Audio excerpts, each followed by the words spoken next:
महाकुंभ के दौरान ध्यान, योग और साधना का क्या प्रभाव पड़ता है? वास्तव में महाकुंभ की जो का फाइनल थीम है, बेस है, वो ध्यान योग से ही है, जुड़ा हुआ है, रिलेटेड है। पूरा सनातन दर्शन ध्यान योग से ही जुड़ा हुआ है।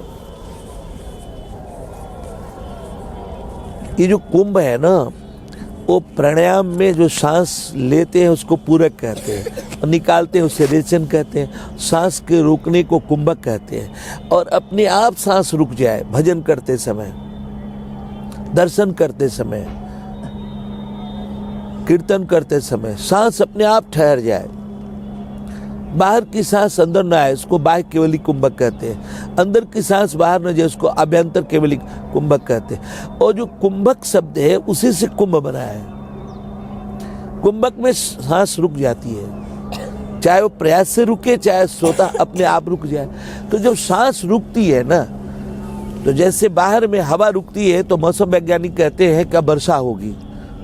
तो प्राण के रुकने पर प्राणपति जो रसो वैसे है, भगवान के लिए उपनिषद में वेदांत में कहा रसो वैसा, भगवान रस का विग्रह है। रस प्रश्निफाइड होकर श्री कृष्ण है, श्री राम है, श्री नारायण है। तो वो घनश्याम बन के बरसने लगता है अंदर में। और वो जो बरसता है तो बरसने में अंतःकरण को, मन बुद्धि चित्त अहंकार को अपलावित करता है, भिगोता है, तर करता है। और वही जो है 4 जगह का कुंभ है। कुंभ के दरमियान जो है 4 जगह जो लग रहा है ना, और मन बुद्धि चित्त अहंकार का उस रस में, उस दिव्य अमृत में स्नान करना है।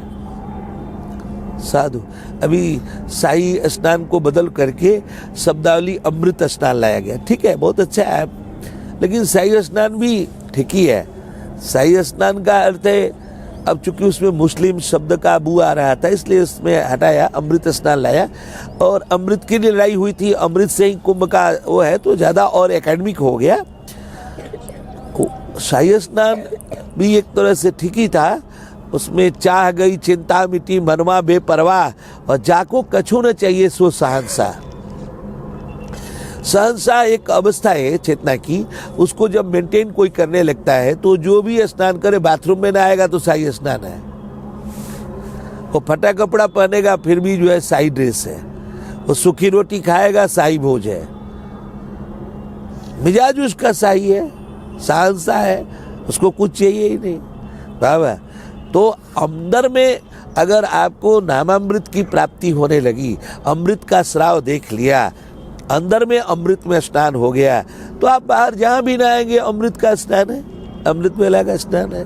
दोपहरी में नहाए, ब्रह्मवेला में नहाए, कभी नहाए, गंगा नहाए, यमुना नहाए, महानदी, कृष्णा, कावेरी, कहीं नहाए, नेपाल में गंडकी में नहाए, कहीं नहाए, सब अमृत स्नान है अंदर का। तो आध्यात्मिक उससे होता क्या है कि हमारा जो कर्मकांड है उसका सार्वभौमिकरण हो जाता है, यूनिवर्सलाइजेशन होता है। इसलिए आध्यात्मिक अप्रोच बहुत महत्वपूर्ण है। ध्यान योग से ही कुंभ का निर्माण हुआ है। कुंभ का जो अवधारणा है, एक बार ये थीम है ना ध्यान योग, श्वेताश्वतर उपनिषद में आया कि अगर कुंभक के दरमियान 5 ज्ञानेंद्रियां मन निर्मल हो जाए तो अर्ध कुंभ, 5 ज्ञानेंद्रियां 5 कर्मेंद्रियां मन बुद्धि निर्मल हो जाए तो 12 वर्ष का पूर्ण कुंभ। ये थीम है। तो कई बार इस कल्चरल स्पिरिचुअल मीटिंग को आक्रांताओं ने षड्यंत्र पूर्वक बंद करा दिया। एक बार 20 साल के लिए बंद हो गया था, फिर नागामों ने चालू कराया। चूंकि थीम है इसलिए फिर से प्रकाशित हो गया। अगर वो थीम गायब हो जाए तो फिर गड़बड़ा जाएगा। तो हम जो भी करते हैं, हमारा हर हिंदू सनातनी का कर्मकांड, पूजा पाठ, तीज त्योहार जो भी है, सब थीम बेस्ड है। बाबा उस थीम को जानना हमारे लिए अध्यात्म को जानना है। बोल सियावर रामचंद्र की।